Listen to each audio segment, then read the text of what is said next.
I'm Seth Grossman for libertyandprosperity.com. I'm talking to you now in Somers Point, New Jersey, just a few miles away from Atlantic City.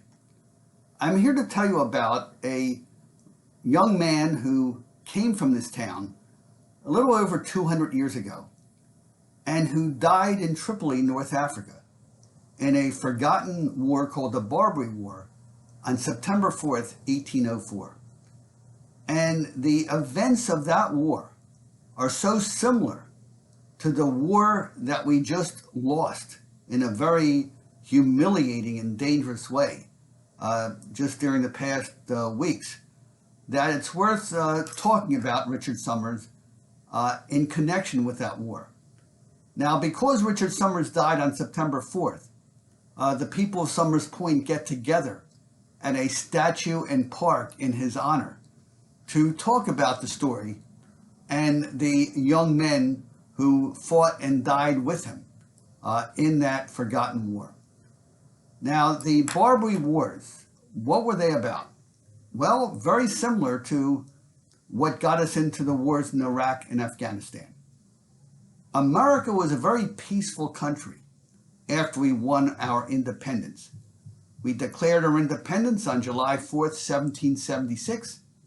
We then fought a 7-year war against the British Empire until our independence was recognized at the end of 1783. And when we won our independence, we assumed we didn't need an army or a navy, because after all, we didn't want anything from any other country. We figured other countries would treat us with the same respect. So we got rid of our navy. We cut our army down to almost nothing. We had boundless prosperity because we had almost no taxes, very little government. Whatever you earned, you could keep and invest it in something else.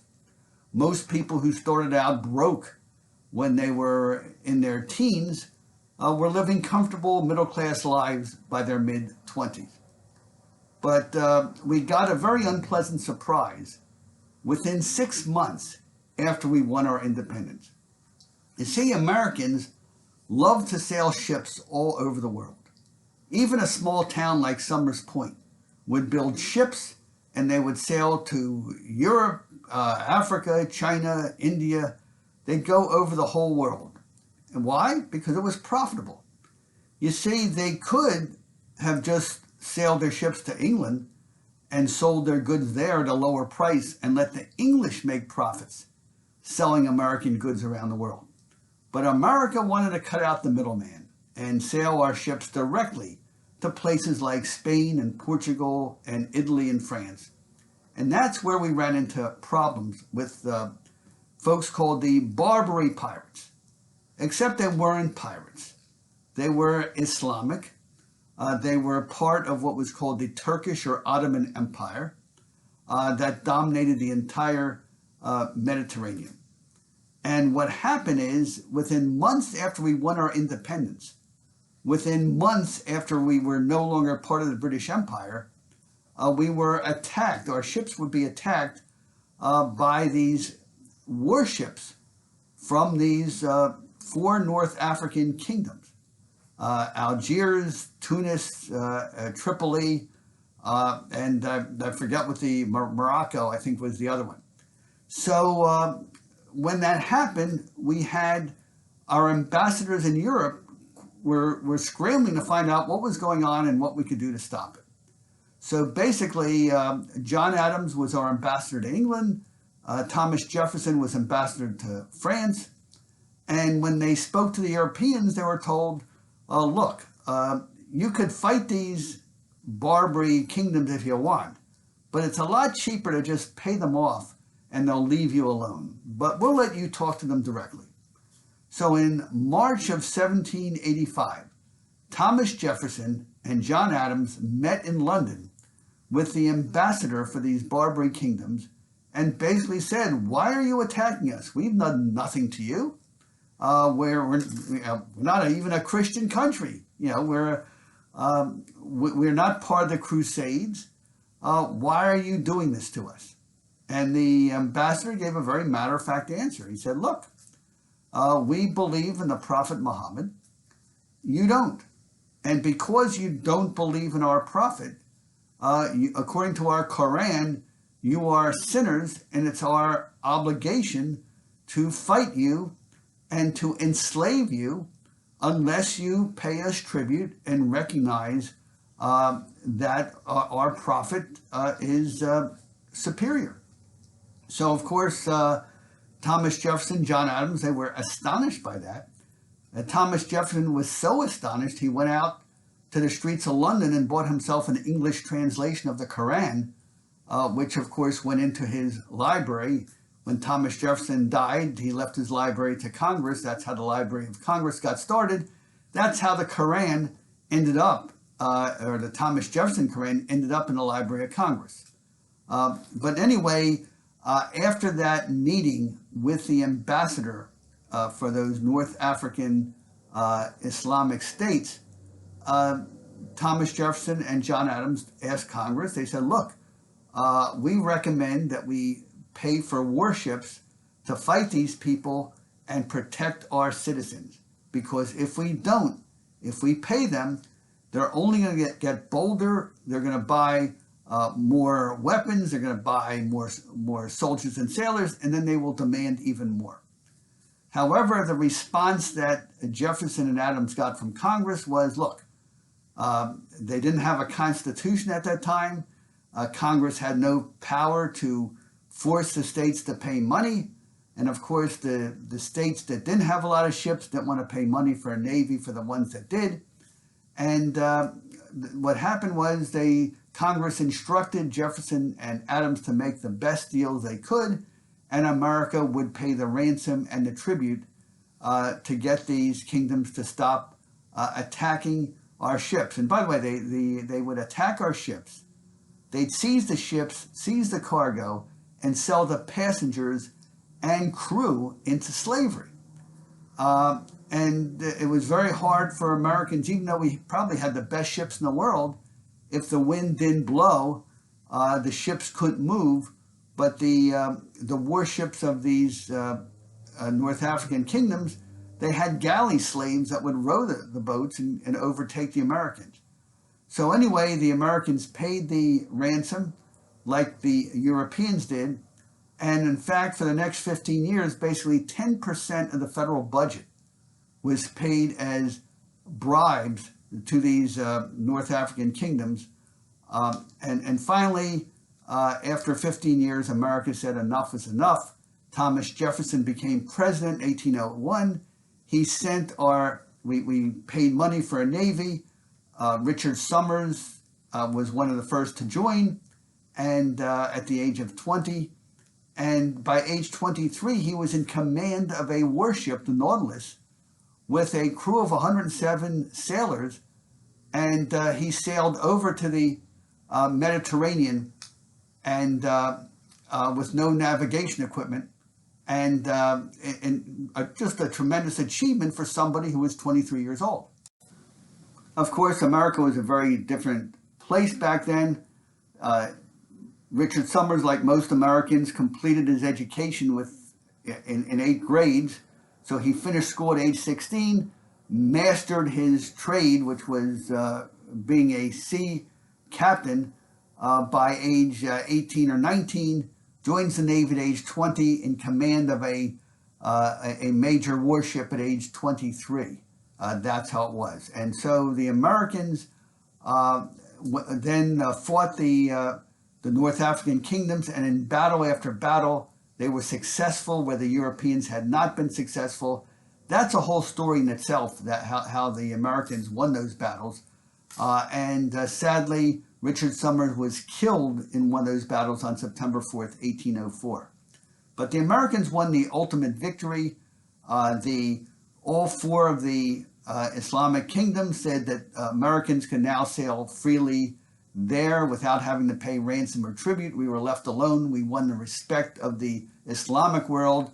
And Pope Pius VII said he was so impressed that he said the Americans in their infancy had done more to defend the Christian world than the great European powers had done in centuries.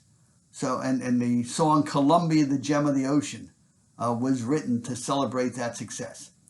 Now, why is it that we had this success back in a situation very similar to what we were dealing with in Afghanistan, what we dealt with in Iraq? So why did we win such a spectacular victory back in 1804 and such a humiliating and catastrophic defeat in Iraq and Afghanistan during the past 20 years? Well, part of it is, number one, back then we understood the enemy. We knew who we were fighting and why they were fighting us. Thomas Jefferson read the Koran. He understood the Islamic doctrine. He understood that you can't compromise or make treaties with people who have that hatred towards you. All they do is they respect force. And because we were consistent with that force and made it clear that we would not stop fighting until we were left alone, we earned the respect of the Islamic world. Obviously, that has not been the way America has conducted itself since the September 11th attacks over here. Number two, the rules of engagement. I can't go into all the examples of how many American lives were lost because the American soldiers knew who was shooting at them. They knew how to find them and kill them and stop the attacks, but they were told, no, no, no, you can't do that. They're in a mosque, they're here, they're there. There's collateral damage. Needless to say, back in the Barbary War, that was not a problem. With Richard Summers, came under cannon fire from cannons set up in a mosque. He just trained his guns on a mosque until the cannon fire stopped. When you had a Barbary or a Tripoli a gunboat pretended to surrender, and the Americans came on board to accept the surrender, and then the crew of the boat killed the Americans who thought that they had come in peace. It turned out they killed the wrong person. They killed James Decatur, the brother of Stephen Decatur, close friend of Richard Summers.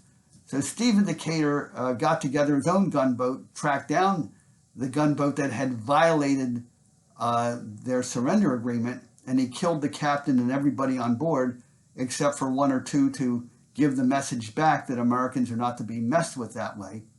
That was another example of the rules of engagement back then. The other important way the war was fought in Tripoli was that commanders were allowed to make their plans and fight the battles based on the way they saw the battlefield. They didn't, thank God, they didn't have modern communication of politicians or generals from thousands of miles away from the battlefield, instructing them as to who to shoot and who not to shoot. The commanders on the ground made the decisions, and those commanders were 23-year-old kids like Richard Summers and Stephen Decatur. And you had Reuben James, and you had a whole bunch of real American heroes who were in their 20s, a pack of boys, as they were jokingly called, but they won the respect and admiration of the world. And the fourth thing that was different in between Afghanistan and the Tripoli War is Americans chose allies who hated the enemy as much as we did. And when you have the Marine hymn, The Shores of Tripoli, basically the U.S. Navy commanders recruited Greek Christians who suffered under the Turkish rule, the Islamic rule, and they were loyal allies who helped us win the war against the kingdoms who had declared holy war against us. And we won decisive victories with reliable allies. If you look at what's happening in Afghanistan, who were our loyal allies? Our loyal allies were Pakistan and Saudi Arabia, except our so-called loyal allies were the very countries that had inspired the enemy we were fighting. What do I mean by that? What I mean is Taliban comes from the Arabic word talib, which means student.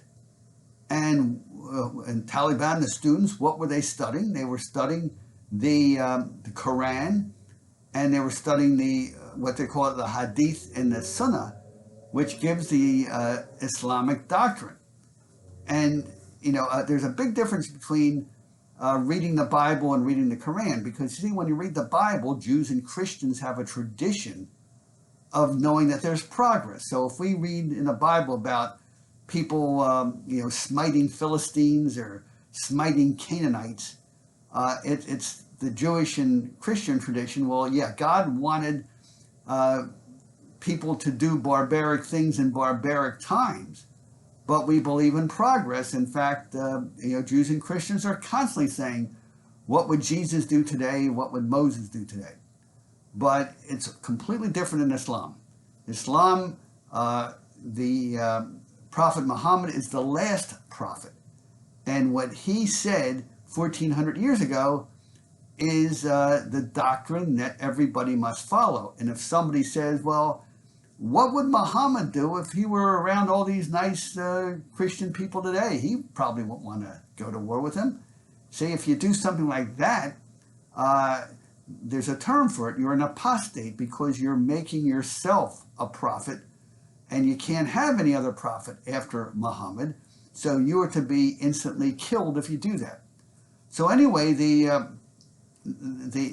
students, the Taliban, the doctrine that they got was the doctrine called the Wahhab interpretation of the Quran from Saudi Arabia.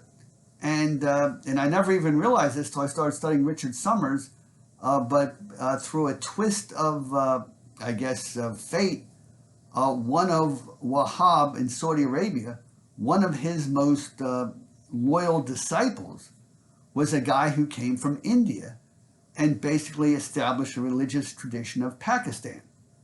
So here we are fighting the Taliban, the students in Afghanistan, who are inspired by doctrines that come out of Pakistan, which is the Islamic part of India, and Saudi Arabia. So and who are our loyal allies? We're choosing as our loyal allies the same people who inspire our enemy. And that, of course, did not end well. It could not end well.